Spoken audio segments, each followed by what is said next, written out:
Hi hello नमस्कार, मी अश्विनी स्वागत करते तुमचं आपल्या छान अशा व्हिडिओ ब्लॉगमध्ये. तर आज होतं 15 ऑगस्ट आणि 15 ऑगस्टसाठीच साई छान असा तयार झाला होता. त्याला जायचं होतं शाळेमध्ये. त्याच्यासोबत त्याचे पप्पा जाणार होते. मी स्वयंपाक करत होते. म्हटलं आज पटकन असं स्वयंपाक उरकून घ्यावा, कारण की मला पण वस्तीतल्या शाळेत जायचं होतं. तोपर्यंत आहे ना छान अशी प्रभात फेरी बाहेर आली होती लहान लहान मुलांची. तर कृष्णाचं पण मी आवरून दिलं होतं आणि त्यांच्या मागे जाण्यासाठी आहे ना तर अशी घाई झाली होती. त्या घाईमध्ये तो पडलासुद्धा.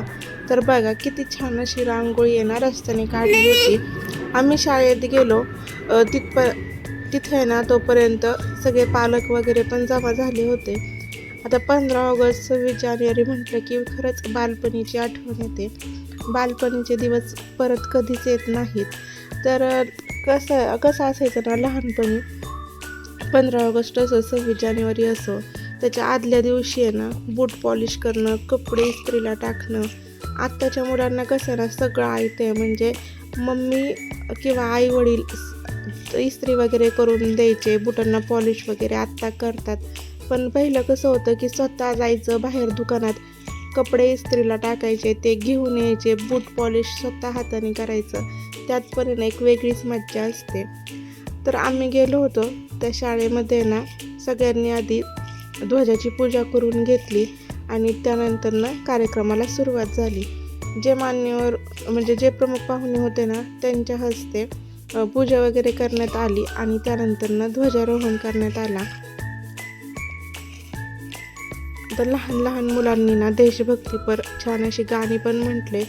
जनगण झालं, त्यानंतर न वंदे मातरम झालं, जय जय महाराष्ट्र माझा, अशी त्यांनी विविध गाणी म्हटली.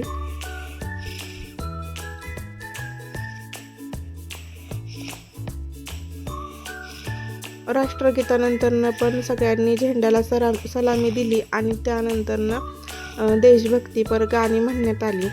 तर लहानपणीची आठवण मी अशी सांगत होते की आदल्या दिवशी सगळं आपापल्या हाताने करायचं आणि सकाळी लवकर उठून अगदी 4 वाजताच आम्ही तर उठून बसायचं, लवकर उठायचं, त्यानंतरनं आवरायचं आणि शाळेत जायचं. शाळेमध्ये गेल्यानंतरनं त्यावेळेसपासूनची ही जी कवायत आहे ना, आम्हाला पण अशीच सेम कवायत होती.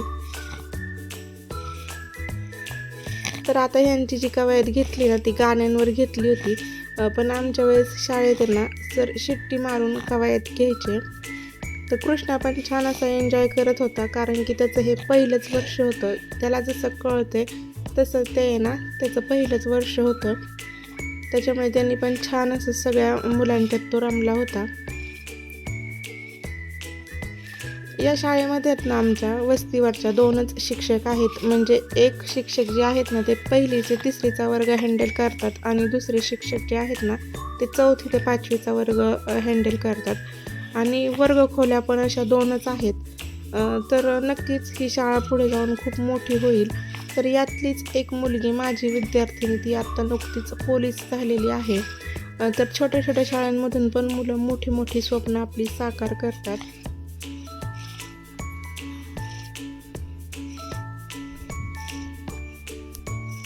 तर या इकडे ना लहान लहान मुलांनी ना भाषणं केली.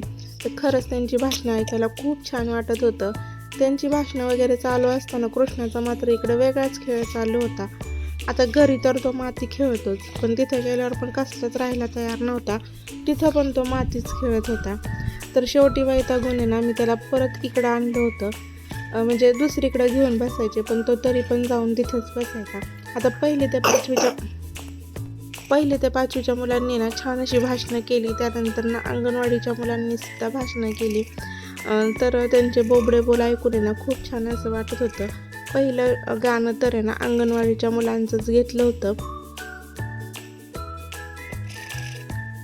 आता एवढीशा मुलांना शिकवायचं म्हटलं तरी ना शिक्षकांचा भरपूर असा वेळ जातोच. आणि हे सगळं करायला ना इथून मागचे जेवढे दिवस आहे ना तेवढी त्यांनी त्यांची प्रॅक्टिस घेतली असेल. तर निम्मा कार्यक्रम सोडून मी तरी घरी आले होते, कारण की कृष्णाला कसलाच राहायला तयार नव्हता. तर कार्यक्रम आहे ना शाळेचा 11 वाजता संपला आणि मी 10 वाजताच घरी आले होते.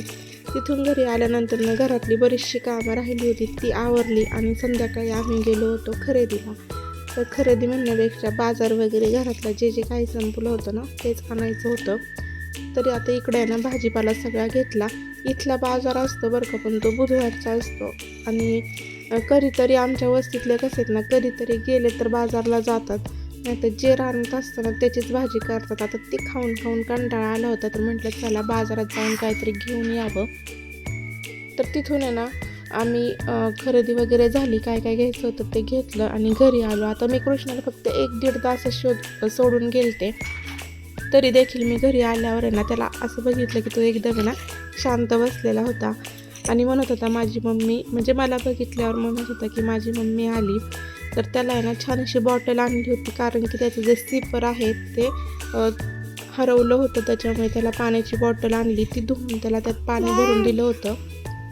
आता घरी आल्यानंतर ना पहिलं तर चहा झाला आणि त्यानंतर ना हे सगळं सामान ना मी सोडून ठेवत होते. तर आज बनवायची होती मिसळपाव, तर त्यासाठी कृष्णासाठी पण आहे ना थोडीशी मटकीची भाजी केली, कारण की त्याला भात आणि मटकीची भाजी चारायचं होतं. आता बाहेर करायचं म्हटलं की सगळा पसारा बाहेर आणावा लागतो. तर या इकडे आता त्याची भाजी करून झाल्यानंतर ना मी लगेच ना मिसळ पण करून घेतली.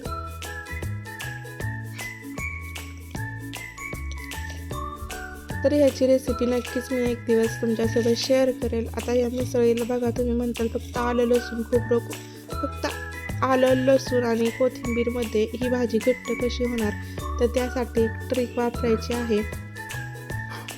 तर ही जेवढी तरी आहे ना वरती आली होती ना, ती मी सगळ्यात आधी तर काढून घेतली, कारण की कसं होतं आपण नंतर जी ट्रिक वापरणार आहे ती वापरल्यानंतर याची तरी निघून जाते.